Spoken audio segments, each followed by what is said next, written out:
রাজনৈতিক সংশ্লিষ্টতার অভিযোগ ওঠা সেনা কর্মকর্তার বিরুদ্ধে তদন্ত আদালত গঠন করা হয়েছে। শুক্রবার আন্তঃবাহিনী জনসংযোগ পরিদপ্তর থেকে গণমাধ্যমে পাঠানো সংবাদ বিজ্ঞপ্তিতে এ তথ্য জানানো হয়। বিজ্ঞপ্তিতে বলা হয়, সম্প্রতি একটি আইনশৃঙ্খলা রক্ষাকারী বাহিনীর মাধ্যমে বাংলাদেশ সেনাবাহিনীর এক কর্মকর্তার বিরুদ্ধে রাজনৈতিক সংশ্লিষ্টতা সংক্রান্ত অভিযোগ পাওয়া যায়। অভিযোগটি পাওয়ার সঙ্গে সঙ্গেই বাংলাদেশ সেনাবাহিনী বিষয়টিকে সর্বোচ্চ গুরুত্বের সঙ্গে বিবেচনা করে।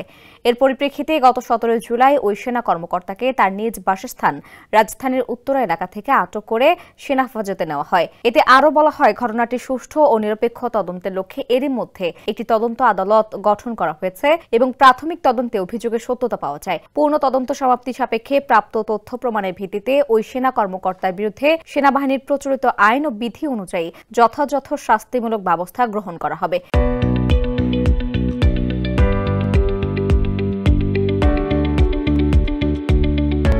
এ বিষয়ে বাংলাদেশ পুলিশ ও অন্যান্য আইন শৃঙ্খলা রক্ষাকারী সংস্থার সঙ্গে প্রয়োজনীয় সমন্বয় সাধন করা হচ্ছে। এছাড়াও তার কর্মস্থল থেকে অনুপস্থিত থাকা সংক্রান্ত ব্যতয়ের বিষয়ে অন্য আরেকটি তদন্ত আদালত গঠন করা হয়েছে এবং তদন্ত শেষে আদালতের সুপারিশক্রম সেনা আইন অনুযায়ী দায় নিরূপণ করত প্রয়োজনীয় আইনানুগ ব্যবস্থা গ্রহণ করা হবে। বিজ্ঞপ্তিতে বলা হয়, বাংলাদেশ সেনাবাহিনী একটি সম্পূর্ণ অরাজনৈতিক, শৃঙ্খলা পরায়ণ এবং পেশাদার প্রতিষ্ঠান। এই প্রতিষ্ঠানে রাজনৈতিক সংশ্লিষ্টতার কোনো সুযোগ নেই। রাজনৈতিক কার্যকলাপের সঙ্গে সংশ্লিষ্ট যে কোনো সেনা সদস্যের বিরুদ্ধে সেনা আইন অনুযায়ী যথাযথ ব্যবস্থা গ্রহণ করা হবে। বাংলাদেশ সেনাবাহিনী তার সব সদস্যের মধ্যে পেশাদারিত্ব, শৃঙ্খলা ও সাংবিধানিক দায়িত্ববোধ বজায় রাখার প্রতি সর্বদা প্রতিশ্রুতিবদ্ধ।